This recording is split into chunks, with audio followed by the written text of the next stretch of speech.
Hello and thanks for joining us from our studios in Israel. I'm Aaron Porras, here with ILTV's Morning Briefing. One of the biggest and most controversial bills on the horizon is the Israeli government's bid to override decisions of the Supreme Court. The court override bill was set up for a committee vote sometime this week, but now ministers have delayed the vote so that Prime Minister Netanyahu can consult the head of the Supreme Court, Esther Hayut. Hayut only agreed to take the meeting on the condition that the vote be delayed by at least a week. This controversial legislation, which would change a fundamental cornerstone of Israel's basic law, has quickly become the most heated subject in local politics. Right-wing proponents say the bill is necessary to clip power away from the courts, in cases where courts find certain Israeli laws unconstitutional. Critics, however, point out that damaging the balance of government between the judicial and legislative branches potentially destroys Israel's ability to function as a democracy. Though this bill itself is nothing new, it's picked up steam as of late in the wake of the court's decision to block Israel's plan to forcibly deport nearly 40,000 African asylum seekers, mostly Christians from Eritrea and Sudan, from the country. Members of the judicial branch obviously are against any laws that take away power from the courts. Still, Israel's Attorney General says he could see himself supporting the bill if it required a 70-50 majority from the Knesset to overrule laws. The head of the court is likely to prefer an 80-40 majority vote. Right-wing leader Naftali Bennett, however, says only a 61-vote majority should be needed to override a court verdict. Bennett has threatened that unless his version of the bill isn't passed within 10 days, his Jewish Home Party will even abstain from all future coalition votes. We now have a clearer picture of the exchange of fire we saw yesterday in the Israeli-Syrian border. The mortar shell that landed in Israel's Golan Heights was apparently spillover from the raging Syrian civil war. Israel, as a policy, however, holds the Assad regime responsible for any and all threats to its borders. In response, the army has just conducted precision strikes on a Syrian military post. The army has confirmed that no Israeli citizens or soldiers were harmed when the mortar struck Israeli territory yesterday. Still, tensions are extremely volatile along the northern border. Russia, Turkey, and Iran have emerged as partners for Syria, forming a dangerous alliance on Israel's doorstep that could open the floodgates for future war. Russia is reportedly even considering putting an arsenal of deadly S-300 missiles into Syria's hands.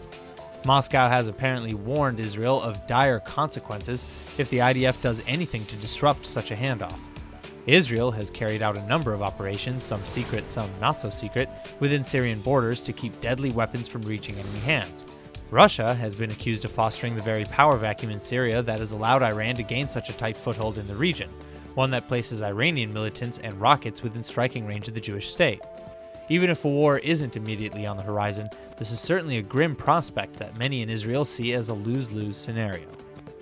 A border police officer was wounded in the West Bank Tuesday morning as Palestinians hurled explosives and stones and opened fire on her unit. The IDF soldiers were in Jenin at the time of the incident to demolish the home of alleged terrorist Ahmed Kunba.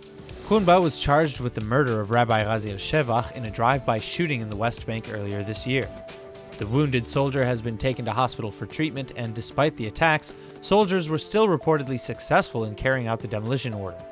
In other news, 12-year-old Gazan boy Abdelrahman Nafal, who was shot during clashes on the Gaza border, has reportedly had his leg amputated. Nafal admitted that he and his friends went to throw stones at the army near the Al-Buwayj camp when he was shot. Photos of Nafal being carried away from the fence quickly exploded across social media.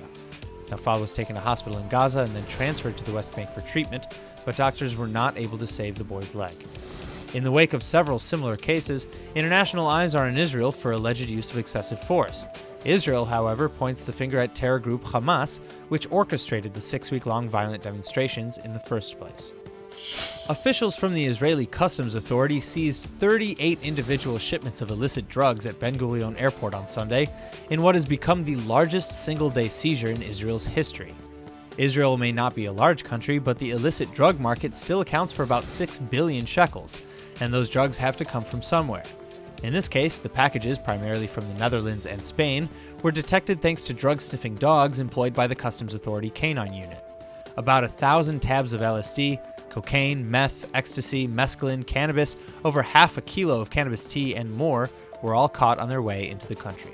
Social media giant Twitter has now suspended Knesset member Bezalel Smotrich from their platform after posting that he thought jailed Palestinian teen Ahid Tamimi deserved to have been shot in the knee. The ban against Smotrich lasted 12 hours for, quote, offensive behavior, But the Jewish Home Party lawmaker says he stands behind every word of his tweet. He even attacked Twitter, saying, quote, "This is a new record in silencing opinions," and that apparently freedom of speech is only reserved for one side of the political spectrum, end quote. Smotrich's inflammatory tweet was in response to journalist Inoon Magal reposting a viral video of Palestinian Ahed Tamimi slapping and attempting to intimidate IDF soldiers, a video which later landed her an 8-month prison sentence. The Knesset member wrote on the post that he's, quote, "very sad that she's under arrest because in my opinion she deserved a bullet, at the very least to the kneecap," end quote. Apart from the latest backlash from Twitter, many including Meretz Knesset member Michal Rosen have voiced their opposition to Smotrich's statements, calling him a thug and an insider. That's all for now. I'm Aaron Porras, and see you later with our main daily broadcast from Israel at 2 p.m. Eastern Time.